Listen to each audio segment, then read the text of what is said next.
Olá a todos, meu nome é Felipe, eu sou médico radiologista, com ênfase em neuroradiologia e radiologia da cabeça e pescoço.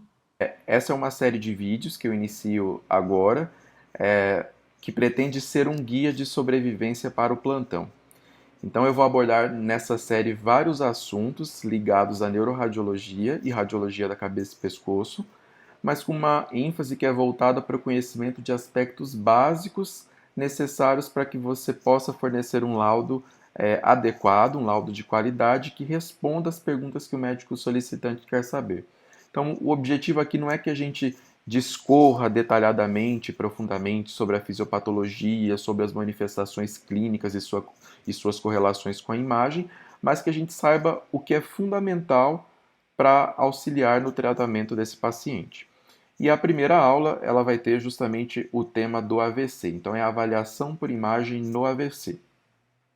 Um artigo cuja leitura eu recomendo para quem é plantonista geral, radiologista geral ou mesmo residente de radiologia e já dá plantão, é esse artigo da Radiographics de 2019. Então, ele é um artigo que está bem alinhado com isso que eu acabei de falar. Ele também não tem o objetivo de explanar completamente sobre o AVC, contar o início, o fim e o meio do AVC. Não é nada disso. O objetivo dele é que a gente saiba o que é fundamental para dar um relatório adequado para o paciente.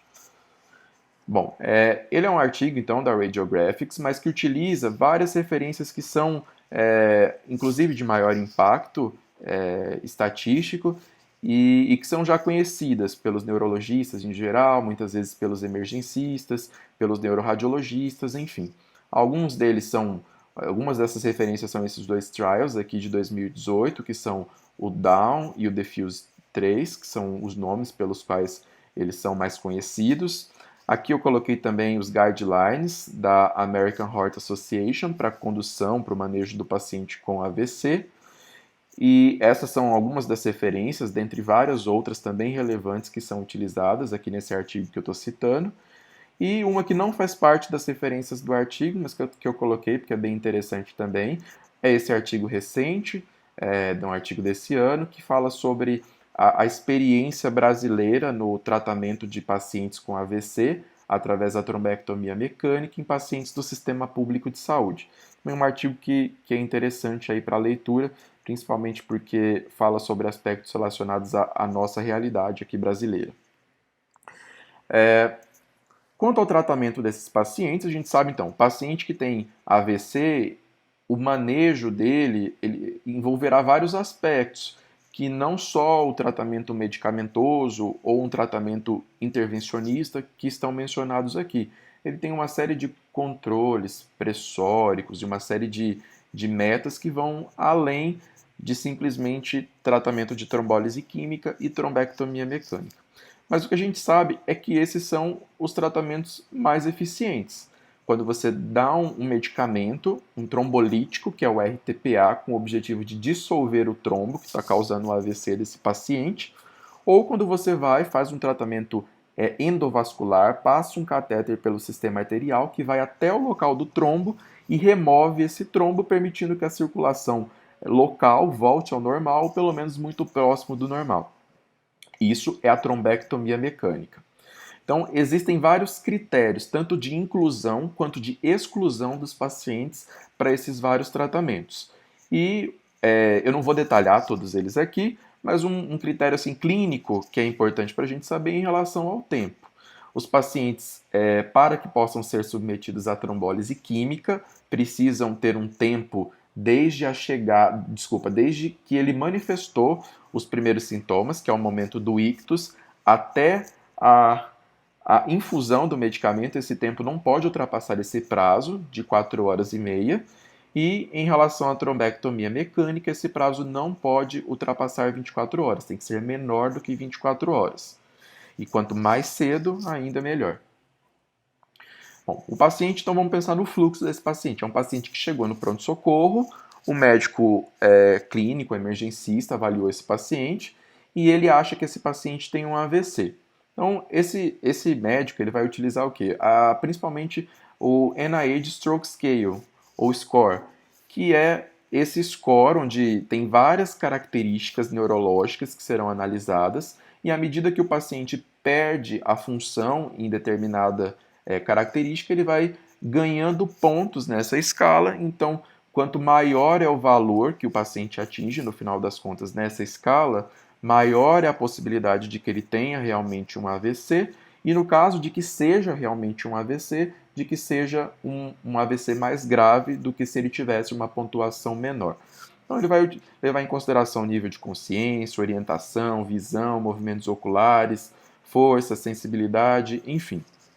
Esse paciente foi avaliado pelo médico clínico e esse médico acha que AVC é uma boa hipótese para ele. Ele acha que a principal possibilidade é de que seja um AVC. O próximo passo é que esse paciente passe por um exame de imagem. E esse exame de imagem precisa ser um exame rápido e que esteja disponível. E um exame que atende a essas necessidades é a tomografia computadorizada, que você consegue avaliar o paciente rapidamente, em poucos segundos, e é um aparelho que está disponível em grande parte dos hospitais. E à medida que você faz a tomografia, você tem dois grandes grupos de resultados possíveis: pacientes que venham com sinais de isquemia, ou seja, a suspeita clínica era de AVC, de acordo com os critérios do NIH, e o paciente realmente confirmou pela imagem, pela tomografia, que tem uma área de isquemia. Com isso, você vai levar em consideração os vários critérios envolvidos, tanto por imagem quanto critérios clínicos, para julgar se esse paciente poderá ou não ser submetido a trombectomia mecânica, trombólise química ou mesmo a ambos. Uma outra situação diferente é quando esse paciente não apresenta sinais de isquemia na tomografia inicial sem contraste. E quando ele não apresenta esses sinais de isquemia, o que o radiologista tem que lembrar é que você não tem a capacidade de descartar a possibilidade de isquemia porque a tomografia veio normal. Então, a tomografia, embora seja o melhor método nesse contexto, nessa situação emergencial, ela não é o método que tem a maior das sensibilidades na detecção de AVCs, principalmente se for um AVC muito precoce. Então pode ser que tenha uma área de isquemia que você simplesmente não esteja vendo por uma limitação parcial aí do método, principalmente se for no momento precoce. Então, mesmo que você não veja sinais de isquemia, a possibilidade ou não dos tratamentos continua presente e você terá que levar em consideração outros critérios. Então, qual é a probabilidade, de acordo com o NIH, disso realmente ser um AVC? E em relação aos critérios de indicação e contraindicação das terapias trombolíticas ou de trombectomia mecânica, para saber como que esse paciente continuará a sua condução. Bom, em relação ao protocolo dos exames de imagem, isso aqui é mais ou menos padronizado nas várias instituições. O que se faz no paciente que tem uma suspeita de um AVC é uma tomografia computadorizada do crânio, uma angiotomografia arterial cervical e a angiotomografia arterial intracraniana. Aqui eu não vou ficar falando muito a respeito das várias alterações que são possíveis e graduações na angiotomografia arterial cervical. Mas o que é importante a gente lembrar é que quando você faz essa avaliação da angio cervical, as alterações principais que você busca são, primeiro, uma área de dissecção, mais comum aí nos pacientes mais jovens ou nos pacientes que tiveram um trauma recente. Será que ele tem uma estenose crítica, uma obstrução, que às vezes acontece principalmente ali no bulbo carotídeo, na emergência da carótida interna de um dos lados? Será que é isso que está acontecendo? Ou então, mesmo que não seja uma alteração patológica, mas existem alterações que são variações anatômicas, são alterações constitucionais do paciente, mas que são importantes porque a presença destas variações pode dificultar caso esse paciente seja futuramente considerado para terapêutica endovascular. Então, se o paciente possui, por exemplo, vários kinkings, vários acotovelamentos vasculares na região cervical, isso pode ser um dificultador futuramente, caso esse paciente seja submetido a uma trombectomia mecânica. Então, a ênfase aqui será nos achados da tomografia computadorizada do crânio e na angiotomografia arterial intracraniana. Bom, Essas são características básicas que a gente tem que visualizar. Muitas vezes, quando o paciente vem com a suspeita de AVC, você é chamado do console para já olhar as imagens ali, ao lado, às vezes, do neurologista, às vezes do médico emergencista. E apesar daquela ansiedade que você fica de já detectar a existência do AVC, talvez seja bom você dar um passo atrás e dar pelo menos uma primeira rodada assim, no exame, procurando por outras coisas, que são, primeiro, pensando na possibilidade de que esse paciente não tem isquemia, mas tem alguma outra doença intracraniana que possa ser vista na imagem. E aqui também existe uma certa cautela, porque não é porque o paciente tem uma outra patologia intracraniana que você consegue descartar a possibilidade de que esse paciente também tem um AVC concomitante.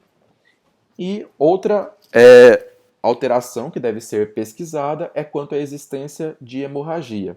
Então a gente sabe que se esse paciente tem hemorragia, ele já não será considerado nem para trombólise química e nem para trombectomia mecânica. Então você já tem uma resposta, pelo menos em relação a esses tratamentos. Aqui a gente tem o caso de um paciente do sexo masculino, de 52 anos, que apresentou alterações neurológicas súbitas e, por isso, veio para a emergência com a suspeita de AVC. Então, aqui passou um pouco rápido aí, mas a gente tem essas imagens aqui que eu selecionei no axial, em que a gente vê que esse paciente que veio com uma suspeita de AVC, o que a gente conseguiu identificar é que ele tinha, principalmente nessa imagem aqui do meio, uma lesão expansiva nodular, córtico-subcortical, e que apresentava um halo de hipoatenuação ao redor, uma hipoatenuação que, se a gente for ver assim, ela é até desproporcional em relação ao tamanho da lesão. Então a gente vê uma lesão relativamente pequena com uma área hipoatenuante relativamente grande quando comparado ao tamanho da lesão. A gente não via características indicativas de uma área de isquemia. Então isso aqui não é patognomônico, mas uma das suspeitas que existia é de que fosse uma alteração de natureza neoplásica. E esse edema vasogênico, inclusive, esse edema, até então a gente suspeitava que era vasogênico, a gente não tinha como cravar essa informação aqui, mas esse edema que é desproporcional em relação ao tamanho da lesão, a gente suspeita, inclusive numa lesão de natureza neoplásica secundária, numa metástase. Esse paciente foi submetido a uma ressonância magnética e nessa ressonância magnética a gente confirmava a existência aqui dessa lesão expansiva, nodular, córtico-subcortical com realce pelo contraste, que apresentava um edema adjacente e era um edema vasogênico, porque não apresentava restrição à difusão da água, e é um edema que é então desproporcional ao tamanho da lesão. Então, são características que são suspeitas para um acometimento neoplásico secundário, embora não sejam patognomônicas. Justamente pensando nessa possibilidade, o paciente foi submetido a exames de outras partes do corpo e no exame de abdômen foi identificada a lesão que era provavelmente a lesão primária, o tumor primário do paciente, caracterizado por essa lesão nodular sólido-cística, com componente sólido que realça pelo contraste. Então essa devia ser a lesão primária e isso que a gente via aqui nos achados intracranianos deveria ser uma lesão secundária. E isso tudo foi confirmado, porque o paciente foi submetido à cirurgia, foi confirmado que era um tumor, uma neoplasia de origem renal, com metástase intracraniana. Um outro ponto, como a gente já viu, era em relação à existência de áreas de hemorragia. Então esse paciente tinha uma grande área de hemorragia aqui, periférica, córtico-subcortical, comprometendo a convexidade do hemisfério cerebral esquerdo. E aqui, depois a gente pode entrar, no segundo momento, entrar na discussão se será que isso aqui era uma área de isquemia que teve uma transformação hemorrágica, será que isso aqui foi uma hemorragia primária não relacionada a um evento isquêmico precedente. Mas enfim, o fato aqui é que, seja um caso ou seja o outro, nós temos sinais de hemorragia. Então, a gente já sabe que esse paciente não fará nem a trombectomia mecânica e nem a trombólise química. justamente porque esses procedimentos aumentariam ainda mais o tamanho dessa hemorragia e, consequentemente, o efeito compressivo em relação ao parênquima adjacente e as várias formas de prejuízo ao paciente. Aqui existe uma outra situação. É uma paciente do sexo feminino de 62 anos, cuja suspeita que veio foi de um AVC. Então, se a suspeita é de AVC e eu não vi nessa paciente nem uma hemorragia, nem uma área que indicasse que fosse uma outra doença, uma outra patologia que não AVC, agora eu vou procurar os sinais de AVC propriamente ditos nessa paciente. Então vamos lá. Em relação ao AVC precoce, ao AVC agudo, a principal característica que a gente busca é a perda da diferenciação córtico-subcortical. Então, existem outros sinais que são secundários, mas isso é o principal, a perda da diferenciação córtico-subcortical. Alguns sinais que são secundários são o apagamento de sulcos regionais e também uma certa hipoatenuação do parênquima. Mas, como eu disse, são sinais secundários. O mais importante é que você identifique perda da diferenciação córtico-subcortical, que eram características que a gente via aqui. Em algumas áreas, por exemplo, aqui do lado direito, a gente consegue ver o córtex aqui um pouco mais hiperatenuante e uma área hipoatenuante aqui da substância branca subjacente normal. Quando a gente vem para o lado de cá, a gente não consegue em alguns momentos separar onde que tem córtex, onde que é a substância branca subcortical, então houve perda dessa diferenciação. E aqui nesse caso especificamente a gente também via a presença dos sinais secundários. Também tinha um certo apagamento de sulcos regionais e também havia uma certa hipoatenuação quando a gente compara com o lado contralateral. Mas o que a gente percebe é que essas alterações todas são bem sutis quando a gente compara com essas outras imagens que são do mesmo paciente. Então, qual foi a diferença aqui? Nesse primeiro caso, a gente tem as imagens desse paciente, exatamente da forma como foram enviadas pelo técnico, ele enviou para a gente selecionou lá no Pax a opção janela para crânio e essas foram as imagens que foram geradas. Aqui foram imagens em que a gente fez um janelamento, e eu vou falar desse janelamento um pouco mais para frente, mas a gente aqui modificou ali os níveis, modificou os valores de nível e de janela, de centro e de largura da janela, desculpa, com o objetivo de favorecer a diferenciação entre a substância branca e a substância cinzenta. Então, aqui a gente consegue ver bem a substância cinzenta, aqui o córtex cerebral com esse aspecto mais branco aqui na imagem, enquanto que a substância que é branca, na verdade, fica bem escura e é facilmente distinguível em relação ao córtex. Em alguns momentos, como aqui, por exemplo, a gente consegue ver bem nítida a linha do córtex separada da substância branca subjacente, diferentemente do que acontece no lado esquerdo, onde no lado esquerdo aqui a gente nessas áreas aqui, por exemplo, a gente não consegue nem separar onde que é substância branca, onde que é substância cinzenta. A gente não separa o córtex da substância branca subcortical. Mas essa diferenciação entre a substância branca e cinzenta habitual, ela não ocorre só na região córtico-subcortical. A gente também vê ela nos núcleos aqui de substância profunda.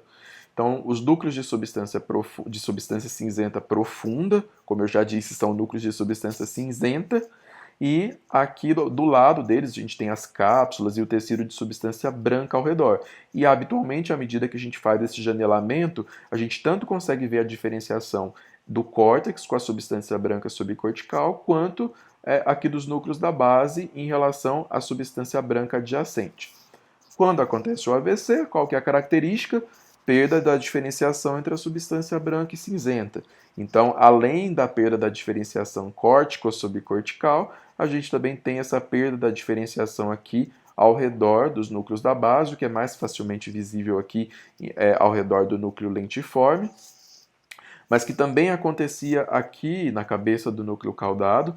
Dá para ver que aqui a gente não consegue separar onde que termina o núcleo caudado e onde que começa a cápsula interna, faz parte de uma coisa só.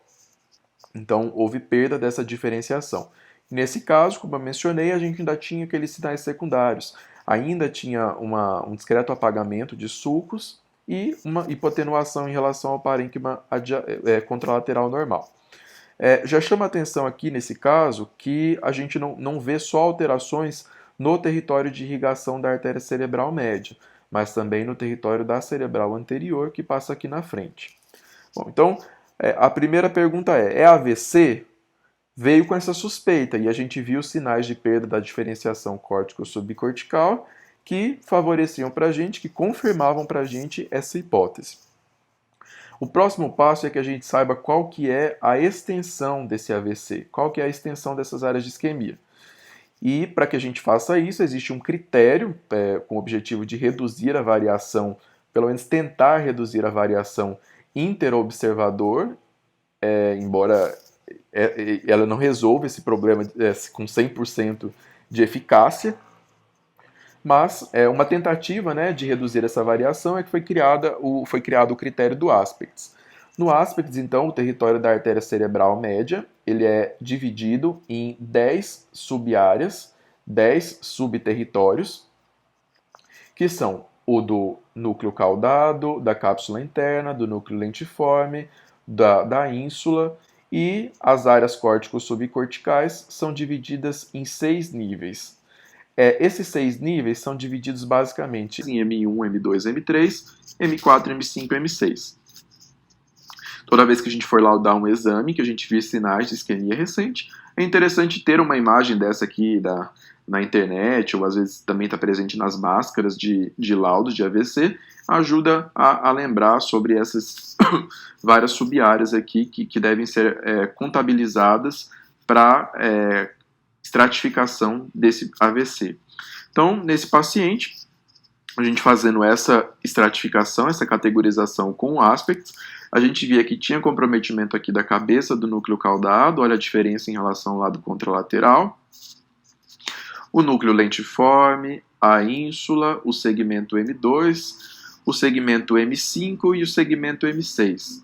Então, como é que funciona? Todo paciente já parte da nota 10, porque ele não tem nenhuma área de acometimento. À medida que você vai identificando a área de acometimento, esse paciente vai perdendo pontos e o seu aspects é menor, ou seja, quanto menor for o aspects, quer dizer que o paciente perdeu mais pontos na avaliação e, consequentemente, ele tem um AVC mais extenso. Então, esse paciente perdeu 1, 2, 3, 4, 5, 6, então 10 menos 6, eles sobraram 4 pontos no score dele do aspects. Esse valor 4 é considerado um valor ruim, considerado um AVC extenso, um AVC que é maior do que 1/3 da artéria cerebral média. Com um valor desse, que é menor do que 6, esse paciente ele já está excluído da possibilidade de realização da trombectomia mecânica. Essa era a angiografia arterial intracraniana da mesma paciente, mostrando que ela tinha oclusão não apenas da cerebral bed, que seria visualizada mais ou menos aqui nesse nível, na verdade ela tinha uma oclusão da artéria carótida interna, então, consequentemente, ela não tinha um fluxo adequado nem para a cerebral média, nem para a cerebral anterior do mesmo lado, e era por isso que ela apresentava, além das alterações isquêmicas no território da cerebral média, também apresentava aqui na frente, no território da cerebral anterior.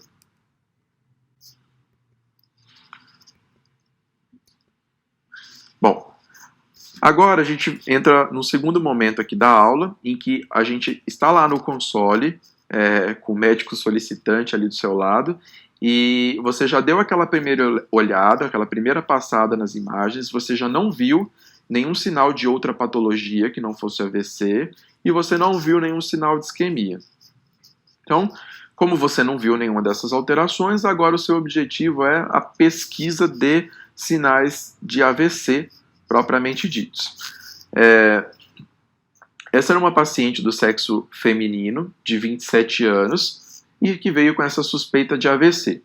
A gente fez aquele janelamento que eu havia comentado, com o objetivo de aprimorar, de tornar mais conspícua essa diferenciação entre o que é córtex, ou substância cinzenta, que fica mais branco aqui na imagem, e aquilo que é a substância branca, que, paradoxalmente, né, com o termo, ela fica mais escura aqui na imagem. Então, para que a gente possa ter essa diferenciação mais nítida, a literatura sugere alguns valores de centro e de largura da janela que a gente pode configurar ali no momento para que a gente tenha uma maior chance de detecção de uma área de isquemia. E esses valores eles são muito variáveis na literatura. Então tem lugares que trazem 30 de centro e 35 de largura, tem lugares que trazem 35, 35, enfim. E alguns artigos mais recentes, inclusive, têm trazido, inclusive, valores bem menores da largura em relação ao que é apresentado aqui. Mas, então, essa paciente veio com essa suspeita de AVC, fez um janelamento com o objetivo de facilitar a detecção de eventuais áreas isquêmicas e a gente não identifica nenhuma área de perda da diferenciação córtico-subcortical. A gente vê aqui que o putame, a cabeça do núcleo caudado, são relativamente simétricos entre si, a gente consegue ver bem a distinção entre os seus limites e a substância branca adjacente. Isso acontecia tanto aqui quando era feita a avaliação no nível gangliônico, que é o nível dos gânglios ou núcleos da base, quanto no nível supragangliônico, né, acima do nível dos núcleos da base. Mais especificamente, por definição, acima do nível da cabeça do núcleo caudado. Bom, consequentemente, se essa paciente não tinha nenhuma área de perda da diferenciação córtico-subcortical, a resposta era sinais de isquemia recente? Não. Em relação a aspects, a nota que ela tinha era 10, porque ela não perdia nenhum desses pontos aqui que eu havia mencionado nos critérios. E as outras perguntas que ficam se ela tinha sinais de oclusão de grande vaso, ou se ela tinha, ou eventualmente, caso houvesse a oclusão de um grande vaso, qual é o status das colaterais. Então a gente lembra, é uma paciente que a gente não viu sinais de AVC pela tomografia, mas isso não significa que ela não possa ter um AVC muito sutil e muito recente que a gente não esteja identificando tão bem. Então, ainda assim, é importante que a gente avalie se essa paciente tem alguma oclusão de algum grande vaso que poderia corroborar a possibilidade de um AVC que a gente só não tivesse identificando mesmo por questões técnicas no parênquima. Essa paciente fez a angiotomografia arterial intracraniana e ela não tinha nenhuma área de oclusão. Uma ressalva que eu faço aqui é só porque aqui a gente tem a vertebral do lado esquerdo e aqui a basilar, e a vertebral ela se junta com a outra vertebral contralateral para formar a basilar. E aqui nesse caso a gente vê um pedacinho da vertebral aqui embaixo, o início do segmento V4, só que essa porção aqui do segmento V4, um pouco mais superior, a gente já não caracteriza. Isso é um achado relativamente comum, a gente vê que essa paciente tem uma assimetria, ela tem provavelmente uma hipoplasia da artéria vertebral aqui do lado direito, e essa hipoplasia muitas vezes ela é ainda mais acentuada na porção mais superior, então é comum que isso aconteça. Então esse aspecto é o que a gente vê aqui na reconstrução MIP e aqui na reconstrução 3D, mas é bom que a gente dê uma olhada nas imagens fonte para avaliar do que se trata esse afilamento que aconteceu nessa região, e nesse caso era simplesmente uma variação anatômica mesmo, com uma hipoplasia da artéria vertebral direita, que tinha um grau ainda maior de redução de calibre no nível mais superior da artéria do segmento V4, e boa parte desse fluxo que chegava aqui ia em continuidade com a paica, né, com a artéria cerebelar posterior inferior. Mas, sendo feito esse adendo, de qualquer forma a gente vê que essa paciente não tem algum sinal de oclusão de grande vaso. A gente vê a carótida interna aqui em toda a sua extensão, ela bifurca aqui dando a cerebral média do lado direito, dando a cerebral anterior do lado direito, a artéria carótida interna do lado esquerdo, a sua bifurcação, dando a cerebral média e a cerebral anterior. Aqui então a basilar, formada pela vertebral do lado esquerdo e pela vertebral do lado direito, embora aqui havia uma variação anatômica que era uma hipoplasia. Mas então, quando a pergunta é, há sinais de oclusão de grandes vasos? A resposta é não. É uma paciente que não tem sinais de AVC no parênquima, um Aspects 10, não tem sinal de oclusão de grande vaso. Então, aqui já não é tão importante a gente avaliar a questão das colaterais, né, nesse contexto. Essas perguntas aqui já respondem basicamente assim, boa parte daquilo que a gente quer saber. Quando a gente tem esse tipo de reconstrução, principalmente as reconstruções aqui 3D ou a reconstrução MIP com a eliminação do osso, com a supressão das estruturas ósseas adjacentes, isso ajuda muito a gente na avaliação da anjo. Então, alguma eventual oclusão que poderia passar batido, às vezes, numa imagem convencional, aqui fica muito difícil de passar batido quando a gente já tem acesso a esse tipo de reconstrução. Então, o ideal, né, no melhor cenário de todos, o técnico, né, assim que ele faz o exame, ele já envia para você essas imagens para que possa auxiliar na sua identificação, na sua avaliação. Mas nem sempre isso acontece, e a gente tem outras ferramentas que vão ajudar, como eu vou mostrar mais para frente. Bom, então aqui já era um outro paciente. Esse paciente é um paciente do sexo masculino, de 64 anos, que veio com alterações neurológicas, X, e suspeita de AVC. Então, aqui, nesse primeiro videozinho, tem as imagens exatamente da forma como elas vieram. A gente só recebeu essas imagens enviadas pelo técnico e a gente colocou na janela padrão para avaliação do crânio. E os cortes que a gente está avaliando aqui são os cortes finos. Geralmente, quando a gente recebe essas imagens da tomografia, a gente recebe 2 blocos de cortes. As imagens de cortes finos, da tomo sem contraste, e as imagens com um corte mais espesso. E na grande maioria dos casos, a gente tende a valorizar justamente essa que eu estou passando aqui, que é a imagem com cortes finos, que realmente é muito boa. Inclusive para a gente fazer aquela avaliação inicial que eu falei, procurando por uma área de hemorragia, procurando por algum diagnóstico diferencial. Nesse ponto, essas imagens elas são muito boas para essa avaliação primeira, para essa primeira passada que você vai avaliar o exame. Inclusive a reformatação multiplanar depois dessas imagens. Aqui a gente já tem imagens que são direcionadas para a pesquisa de áreas de isquemia recente mesmo. Então, já houve uma preocupação aqui com o janelamento, de forma a aumentar o grau de diferenciação entre o que é córtex, entre o que é substância branca subcortical. E outra preocupação que a gente tem nessa avaliação voltado especificamente para a pesquisa de áreas de isquemia, é que a gente procura, a gente vai utilizar os cortes espessos. Então são aqueles cortes geralmente em torno de 5 milímetros. Então como são menos cortes aqui, porque são cortes mais espessos, a imagem acaba passando mais rápido. Mas eu vou voltar aqui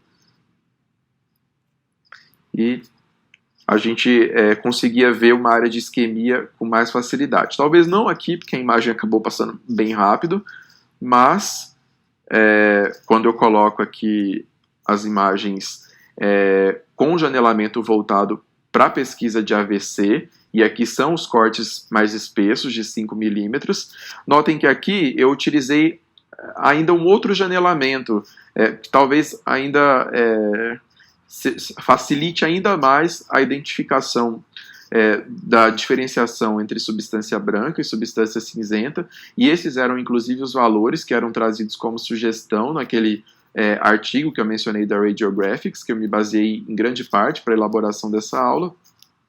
Então ele sugere um valor de centro de 32 e um valor de largura da janela de 8, e com isso a gente obtém esse tipo de imagem.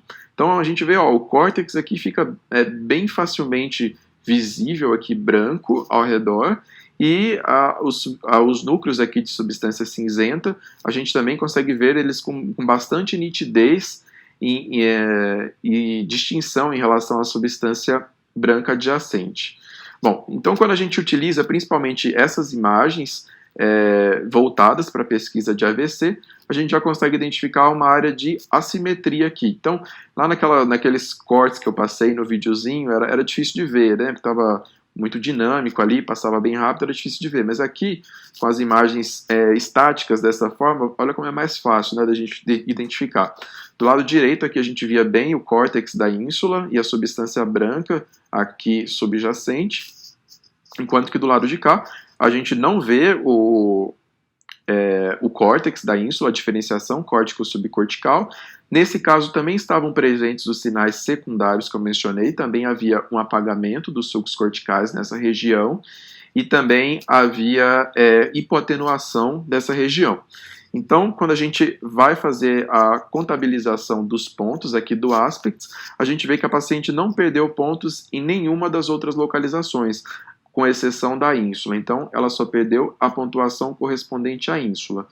Todo paciente parte de 10, se ela perdeu um ponto, ela fica com um aspects 9. Então, sinais de isquemia recente, sim, porque ela tem uma área de perda de diferenciação córtico-subcortical, associada, nesse caso ainda, à hipoatenuação e ao apagamento do sulco aqui da cisterna adjacente. E como ela perdeu somente um ponto, que foi correspondente à ínsula, o aspects dela é 9. Então, se é uma paciente que tem sinais de isquemia recente e ela tem aspects 9, é uma paciente que está dentro do jogo, é uma paciente que pode ser que ela esteja submetida a trombólise química, pode ser que ela seja submetida a trombectomia mecânica, pode ser que ela seja submetida a ambos, e aí vai depender de outros critérios, além dos que a gente sabe até esse momento. Mas, de qualquer forma, ela está no jogo aí, ela pode ser submetida às terapias de trombolíticas química e endovascular. Bom, aquela área, né, em correspondência àquela área que a gente via a perda da diferenciação córtico-subcortical da ínsula, a gente encontrava áreas aqui de hipersinal na difusão e que eram confirmados no mapa DC, que eu não coloquei imagem, mas que eram de restrição verdadeira à difusão das moléculas de água na ínsula. E além dessa área que a gente já conseguia identificar na tomografia, a gente via algumas outras áreas que provavelmente já estavam até presentes ali na tomografia inicial, mas que a gente ainda não conseguia saber, porque eram áreas bem pequenas, num momento muito precoce, enfim, mesmo com todos os esforços aqui, a gente não conseguiu identificar. Então, o aspect saiu 9, mas na realidade ela tinha alguns outros foquinhos. Isso não tem problema, porque o aspect sai com base naquilo que você está conseguindo ver ali na tomografia naquele momento. E aqui cabe uma outra dica. A cápsula interna é uma estrutura que ela é sempre hipoatenuante. A gente vê aqui, nos dois lados, ela é hipoatenuante. Então, talvez seja melhor, se você estiver na dúvida entre incluir ou não a cápsula interna na contagem do aspect, talvez seja melhor não incluir, porque pode ser que você esteja reduzindo o valor de aspects desse paciente e talvez retirando ele da possibilidade de um tratamento endovascular, que é um tratamento muito bom, e por algo que você não tem nem certeza se está ou não acometido. E uma dica um pouco mais geral acaba sendo a de dúvidas, né? Quando você olha muito, você não tem tanto tempo para ficar olhando o exame, mas você olhou ali com cuidado e você não consegue chegar a uma conclusão se aquela área está ou não acometida, talvez seja melhor você não falar que ela está acometida, porque se você fala que ela está acometida, pode ser que você esteja inventando um aspect um pouco menor do que ele realmente é, e pode ser que com essa diminuição do aspect você retire do paciente a possibilidade de um eventual tratamento de trombectomia mecânica por uma área que você não tem nem mesmo certeza se está ou não acometida. Bom, então aqui a gente tinha sinais de isquemia, o aspect a gente sabe que é 9, a gente tem outras perguntas para responder por imagem ainda. Será que tem sinais de oclusão de um grande vaso? E qual que é o status das colaterais? Então, esse paciente, antes mesmo aqui da realização da angiotomografia, a gente já via esse achado na tomografia sem contraste. Essas imagens estão bem alinhadas aqui em relação ao contralateral, então a gente tinha Esse pequeno segmento aqui, esse ponto esse ponto hiperatenuante aqui na fissura silviana esquerda, ou seja, na verdade a gente tinha um trajeto arterial com uma densidade elevada nessa região. E isso tem um nome, né, que é um sinal do vaso denso. No caso da artéria cerebral média, é o sinal da artéria cerebral média densa.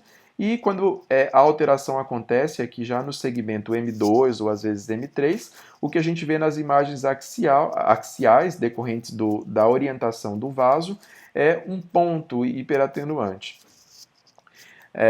E a gente não via esse tipo de alteração do outro lado. Então, assim, a gente tem que ter uma certa parcimônia com relação a esse tipo de achado, sempre ficar bem atento aqui, inclusive nas reformatações, se tinha algum artefato passando próximo que pudesse causar esse tipo de alteração. É uma área que está relativamente próxima aqui da base do crânio, então às vezes artefatos da base do crânio podem gerar repercussão nessa região, mas nesse caso não tinham artefatos e assim, ainda assim a gente via essa imagem. Então, numa paciente que já tem uma área de AVC, que era a que a gente sabia aqui na ínsula esquerda, o encontro, o achado desse ponto, que é chamado de dot sign,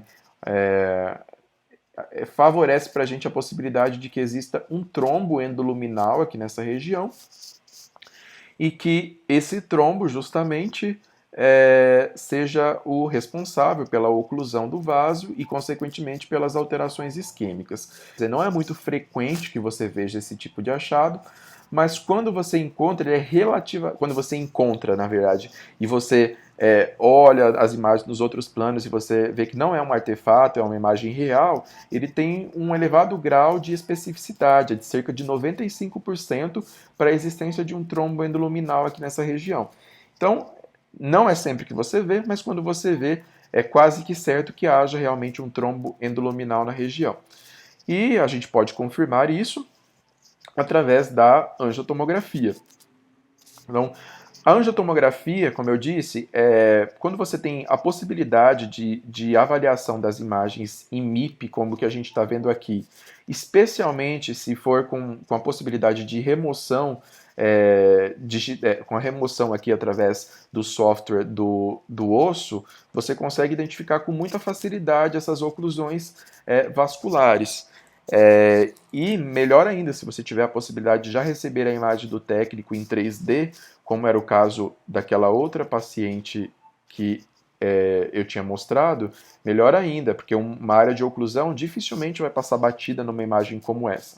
Mas nem sempre isso acontece, então o que é muito útil é você utilizar as imagens MIP, mesmo com a presença do osso aqui, mesmo que você às vezes não tenha um software que possa remover o osso, você utiliza as imagens reformatadas em MIP, e isso já vai ajudá-lo a identificar eventuais áreas de obstruções vasculares. Então, do lado de cá a gente tinha a artéria cerebral média, aqui o segmento M1 da artéria cerebral média direita, e aqui uma área de bifurcação nas suas duas divisões. Do lado de cá a gente tem o segmento M1 também, a gente vê uma das divisões nessa região, e quando vai para a emergência aqui da outra divisão, a gente tem uma interrupção do fluxo aqui nesse ponto. Então, aqui não era só uma questão do nível, aqui quando eu corria as imagens para baixo ou para cima, eu não via continuidade do vaso. E se eu forçasse a barra aqui, eu via um esboço aqui muito tênue do local onde seria aqui o trajeto habitual do vaso. Seria mais ou menos aqui. Então, na verdade, aqui a gente tinha um trombo endovascular no segmento M2, em uma das divisões M2, né, da artéria cerebral média esquerda, e isso era correspondente justamente àquele local onde a gente via o dot sign aqui na tomografia sem contraste no plano axial.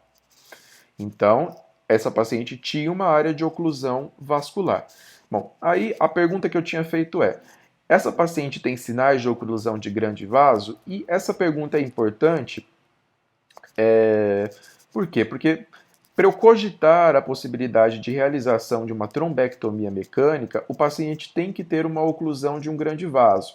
que geralmente é definido como a artéria carótida interna ou o segmento ou a porção proximal da artéria cerebral média.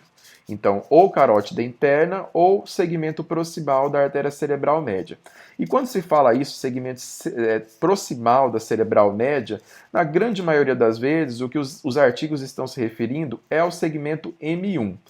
Alguns artigos trazem procedimentos de trombectomia mecânica que foram realizados em porções principalmente proximais do segmento M2, por exemplo, mais ou menos aqui, como seria nesse nível, se tivesse ocluído, mas a grande maioria utiliza a carótida interna e segmento M1.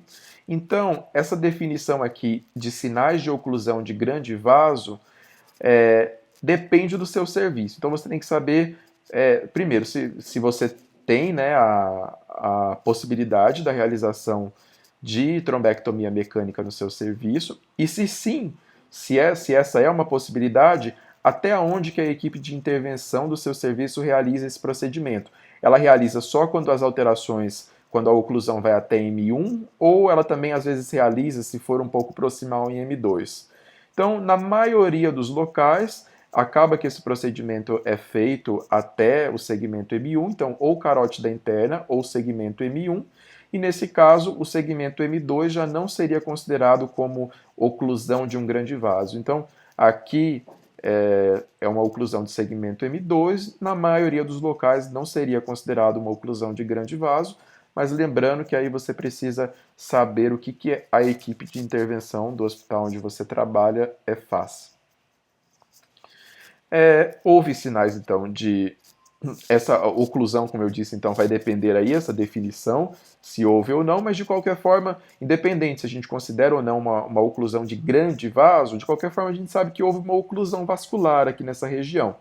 Então, se a pergunta fosse, houve sinais de oclusão vascular, a resposta é sim. Em relação à oclusão vascular, se houve oclusão vascular, a gente vai ter um comprometimento no fluxo de sangue que viria aqui para os segmentos ajusante.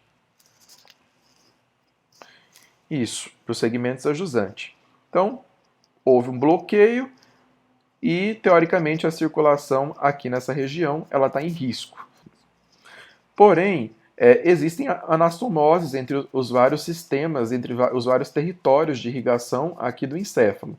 E, às vezes, é possível de que esse território seja irrigado por vasos que sejam provenientes de outras artérias. Então, nesse caso mesmo, né, a paciente tinha uma oclusão aqui de uma das divisões M2 da cerebral média esquerda, mas quando a gente fazia a avaliação das colaterais, a gente via que essa paciente, na verdade, tinha uma rede de colateral, inclusive mais exuberante que a do outro lado. Essa variação da circulação colateral, então, representa que você identifique a quantidade, assim, subjetivamente, a quantidade de vasos que você dá conta de encontrar no território que teoricamente está ameaçado de isquemia porque teve uma oclusão vascular correspondente.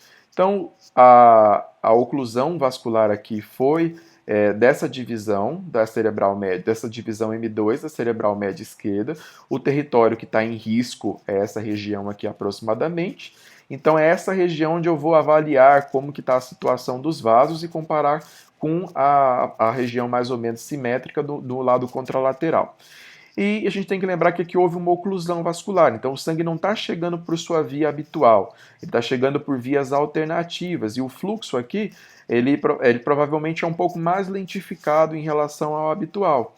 Consequentemente, se você avalia as imagens apenas na fase arterial, pode ser que você perca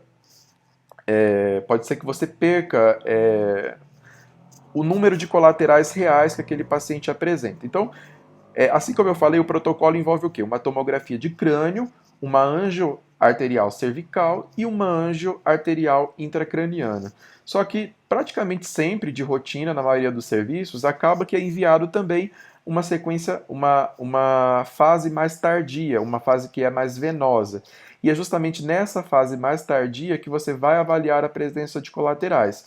Então, pensando que, de repente, você pode ter uma rede de colateral presente e, inclusive, boa, mas que se você avalia numa fase arterial, pode ser que, pelo momento muito precoce, essa rede de colateral ainda não deu tempo de se encher. Então, aqui é a imagem inicial que a gente via na fase arterial. Já dava para ver aqui que tinha uma rede de colateral mais exuberante que a do lado oposto, mas isso ficava ainda mais nítido quando a gente avaliava as imagens mais tardias. Então, nesse ponto do laudo, que é a avaliação das colaterais, você tem que lembrar que a fase que você utiliza é a fase mais tardia. E existem vários critérios, não existe um critério único e padronizado para avaliação de colaterais, existem várias classificações possíveis.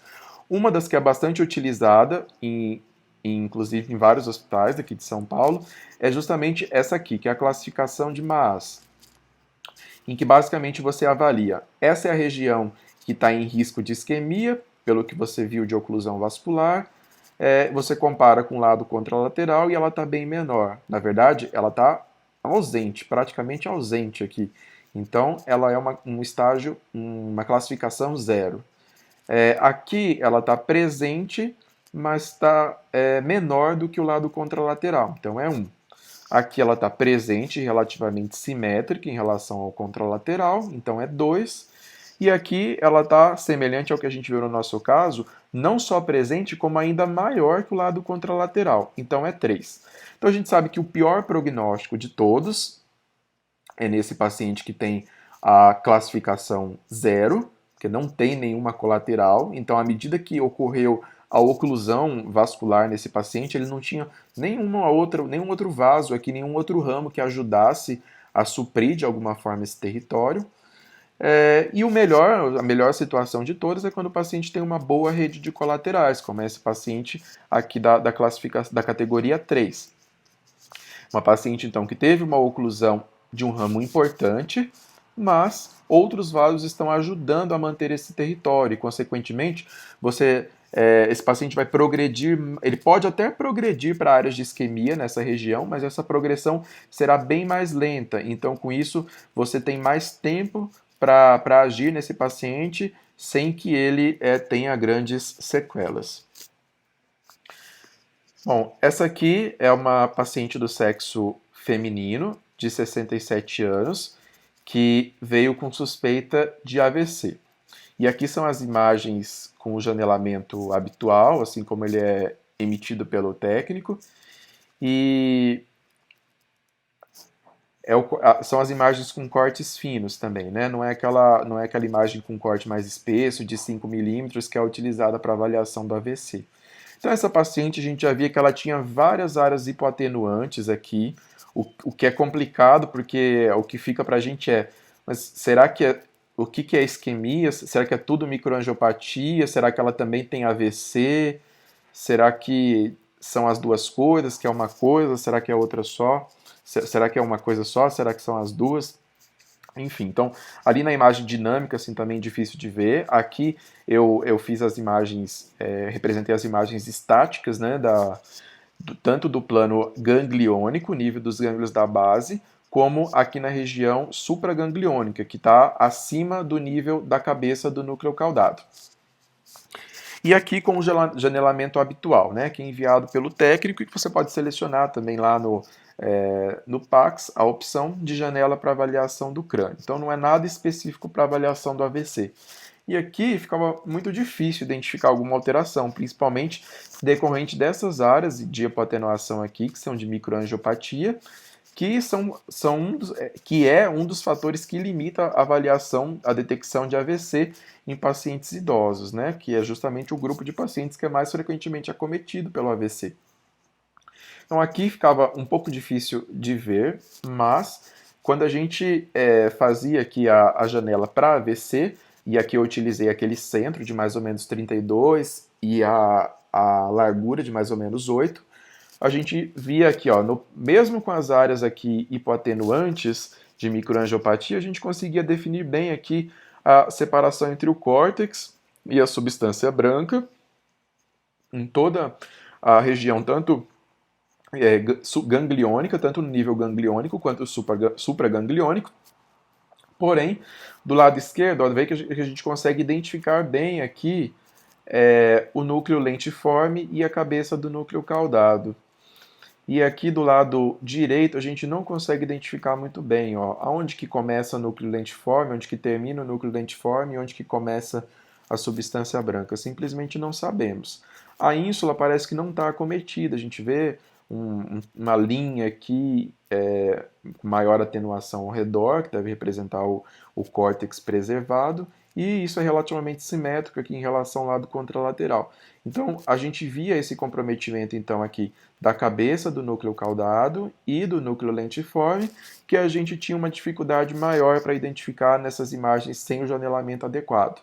É claro que agora que a gente já identificou naquela outra janela, fica mais fácil de retrospectivamente a gente falar, ó, realmente, né, que já era mais difícil ver que tinha a, a perda da diferenciação entre o núcleo lentiforme e a substância branca adjacente, mas foram achados que certamente ficaram mais conspícuos quando a gente fez o janelamento adequado. Aqui o lado esquerdo, que a gente conseguia ver bem, a delimitação dos núcleos aqui da base, e aqui a gente não conseguia ver bem. Então, a gente perdeu um ponto aqui do núcleo caudado e perdeu um ponto do núcleo lentiforme, e, consequentemente, as respostas às perguntas são: tem sinais de isquemia recente? A resposta é sim. E qual que é a categoria do aspects? A resposta é 8. Então, 10 menos 2 territórios que perdeu, que foram os territórios do núcleo caudado e do núcleo lentiforme, o valor que ficou foi 8. A partir disso, as perguntas que devem ser feitas são: tem sinais de oclusão de grandes vasos? E se sim, qual que é o status, né, das colaterais? Bom, aqui primeiramente eu estou mostrando a ressonância só para confirmar o que a gente já conseguia ver aqui mesmo, que não, de forma não tão fácil, mas que dava para ver aqui que não tinha diferenciação nos núcleos da base, a gente via com maior facilidade na difusão, sem dúvida alguma, áreas de restrição à difusão, comprometendo aqui a cabeça do núcleo caudado e aqui o núcleo lentiforme. A gente também via essa pequena área aqui de restrição à difusão. Aqui eu não coloquei as outras sequências. Somente olhando pela difusão você poderia ficar em dúvida. Aqui poderia ser uma área de AVC que você não identificou pelas limitações inerentes à tomografia. Ou poderia ser uma outra coisa, de repente talvez uma transformação hemorrágica, já que o sangue também apresenta essa característica de hipersinal na difusão, mas enfim, essa é uma outra discussão. O fato é que pela tomografia computadorizada a gente chegou à conclusão de um aspects 8, então essa é uma paciente que pelo menos de acordo com esses critérios, é claro que vão ter que ser levados em consideração vários outros, pelo menos de acordo só com esses critérios que sabemos até o momento, é uma paciente que ainda está no jogo para eventual possibilidade de realização de uma trombectomia mecânica ou mesmo de uma trombólise química. Bom, próximo passo então, angiotomografia.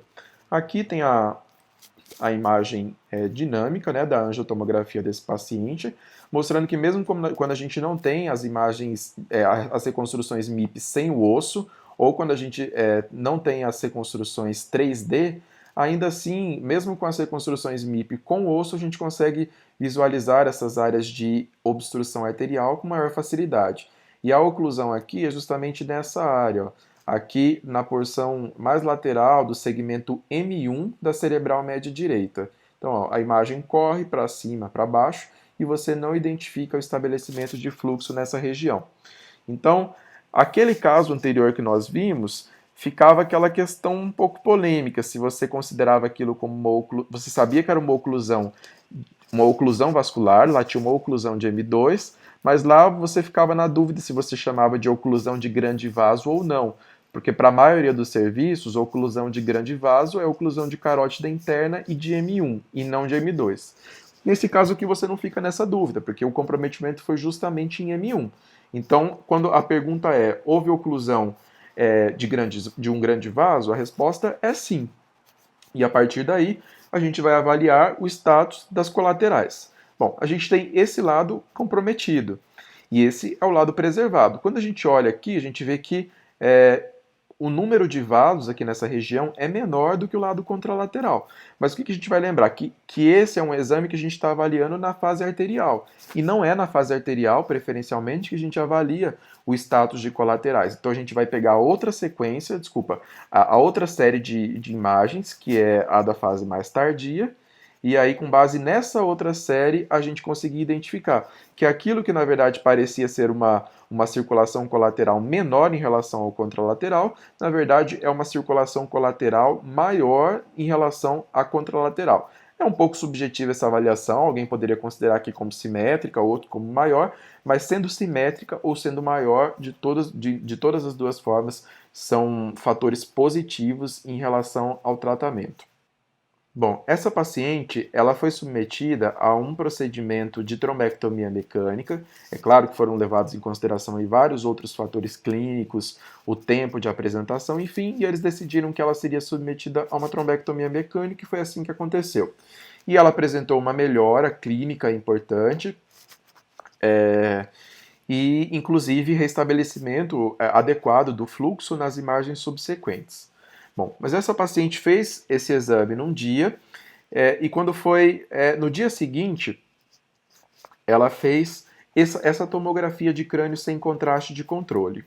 E nessa tomografia a gente tinha essas áreas aqui com uma atenuação elevada, que correspondiam justamente àquela área onde inicialmente a gente caracterizava a perda da diferenciação entre a substância branca e a substância cinzenta. E exatamente nessas regiões, então, a gente tinha essa área hiperatenuante e também havia um outro foquinho hiperatenuante aqui mais lateral. E aí, o que eles querem saber de você? Mas o que é esse achado aí? É transformação hemorrágica? O que é essa alteração? Então, a gente vai pensar assim. Então, a paciente ela teve uma isquemia nessa região, conforme a gente já tinha visualizado. Nessas áreas de isquemia, o que acontece? Você tem uma perda do funcionamento ali da bomba de sódio e potássio e, consequentemente, você não consegue manter uma barreira hematoencefálica funcionando adequadamente. Se a barreira hematoencefálica não funciona adequadamente, o contraste que foi utilizado durante o procedimento, inclusive, acaba não sendo mantido restrito só ao interior do vaso, ele acaba extravasando aqui para os tecidos locais. E é justamente o que a gente vê nessa região. Como a gente vê esse outro foquinho aqui, pode ser que também tinha uma área de isquemia aqui nessa região que a gente não caracterizava, e justamente nessa região de isquemia também houve uma quebra da barreira hematoencefálica e, consequentemente, você identificava essa área aqui de hiperatenuação. Bom, qual que é a dúvida aqui? Será que é só isso mesmo ou será que tem alguma área aqui de transformação hemorrágica? Como que você diferencia se isso aqui é contraste, então, que ficou acumulado no tecido decorrente de um extravasamento que aconteceu porque nessas áreas havia quebra da barreira hematoencefálica, de uma situação diferente na qual você tem uma transformação hemorrágica, que também é uma situação possível, né, de acontecer como evolução aí num paciente com AVC. E a gente tem três principais respostas, né, para isso. Bom, o que a gente pode fazer é deixar no laudo as duas possibilidades. Então você pode colocar no laudo que a partir do momento que você sabe que essa paciente fez esse procedimento de trombectomia mecânica e você encontra um achado como esse logo no exame próximo, provavelmente no dia seguinte, você pode colocar no laudo que você identifica áreas aqui hiperatenuantes em correspondência às áreas isquêmicas caracterizadas no exame inicial e são áreas que podem estar relacionadas ao acúmulo ou extravasamento de contraste relacionado ao procedimento, ou eventualmente a área de transformação hemorrágica. Você pode colocar no laudo essa dúvida que você tem. E aí, sabendo dessa dúvida, né, caso você precise orientar o médico da UTI, alguma coisa nesse sentido, o que você pode falar para ele, ó, a gente vê uma área aqui densa e a gente não consegue saber se a gente tem sangue nessa região, se a gente tem só contraste relacionado ao procedimento da trombectomia, ou se a gente tem um pouco de cada. Então você tem duas opções. Ou você faz um acompanhamento Você pode fazer aqui depois de 24 a 48 horas, geralmente acaba sendo feito depois de 24 horas, e o que é contraste, na verdade, ele acaba sendo eliminado progressivamente, ele acaba sendo removido do tecido. O sangue também tem uma perda da atenuação, mas que não é tão. A velocidade dessa perda não é tão rápida quanto a eliminação do contraste. Então, quando você encontra um achado como esse, faz um controle depois de 24 horas, o que é contraste tende a desaparecer, como era o caso aqui. A gente vê praticamente simétrico em relação ao contralateral, e o que é sangue tende a persistir. Então, na verdade, isso aqui era uma área de transformação hemorrágica, e essa área maior era simplesmente acúmulo de contraste inicialmente relacionado ao procedimento da trombectomia. Bom, às vezes ele pode não querer esperar 24 horas para ter essa resposta, se era a transformação hemorrágica ou se é esse acúmulo, né, de meio de contraste aí no interior do tecido. E o que você pode sugerir, caso haja a possibilidade de encaixar esse paciente para a realização de uma ressonância no intervalo de tempo menor, a ressonância magnética ajuda nessa diferenciação, porque as áreas de transformação hemorrágica elas têm esse marcado hipossinal na sequência SWI, SWAN ou T2 gradiente eco, enquanto que as áreas em que havia simplesmente acúmulo de contraste não apresentam esse marcado hipossinal. Então, essa é uma ressalva que eu faço apenas porque o procedimento de trombectomia mecânica ele tem sido cada vez mais comum, cada vez mais utilizado, e é muito frequente que nos plantões a gente encontre imagens como essas, em pacientes internados que fazem exames de controle, e a gente não pode sair chamando achados como esse de transformação hemorrágica, porque lembra que você não tem a capacidade de fazer essa diferenciação neste momento, na maioria das vezes, simplesmente pela tomografia. Uma outra possibilidade que não está contemplada aqui é nos serviços em que existe a tomografia dual energy, e quando você tem esse recurso diagnóstico no seu serviço e o exame foi feito nesse aparelho, você consegue diferenciar já nesse exame inicial o que é contraste e o que é transformação hemorrágica, algo que infelizmente não é disponível aí em muitos serviços do nosso país. Bom, basicamente, então, resumindo tudo isso que eu falei, você está lá com o médico da emergência no console, você dá uma passada rápida, de preferência nas imagens com cortes finos, sem contraste, e procurando isso aqui. Se tem outra doença que não é AVC, lembrando que isso não exclui que ele também possa ter AVC, e procurando se o paciente tem hemorragia. E essa avaliação da hemorragia, muitas vezes a avaliação multiplanar pode ajudar. Então, você reconstruir no coronal e no sagital pode ser útil. A partir do momento que o paciente não tem essas características, as perguntas que você tem que se fazer são: tem sinais de isquemia recente, que são, lembrando, o principal, a perda da diferenciação córtico-subcortical, e apenas secundariamente você leva em consideração apagamento de sulcos ou uma discreta hipoatenuação. Qual que é o aspects? Lembrando que ele parte de 10 e ele vai reduzindo progressivamente à medida que uma maior quantidade de áreas é acometida. Se esse paciente tem sinais de oclusão de um grande vaso, lembrando aqui que para a grande maioria dos serviços em relação à circulação anterior, grande vaso inclui a artéria carótida interna e a artéria cerebral média no seu segmento M1, e lembrar que em alguns serviços a equipe de intervenção pode às vezes optar por realizar intervenções em pacientes que tenham oclusões em M2, e aí neste caso ela deve ser considerada para você como um grande vaso também, caso esteja ocluído. E o status das colaterais, lembra que existe uma divergência na literatura, não é uma regra em relação a essa classificação, mas basicamente o que a maioria dos serviços usa se não tem colaterais, se ela existe e é menor que a contralateral, se ela existe e é relativamente simétrica à contralateral, e se ela existe e é inclusive maior em relação à contralateral. Então eu quero agradecer pela atenção de todos. Essa, como eu disse, é uma série de vídeos, e o próximo será sobre avaliação por imagem no paciente com TCE.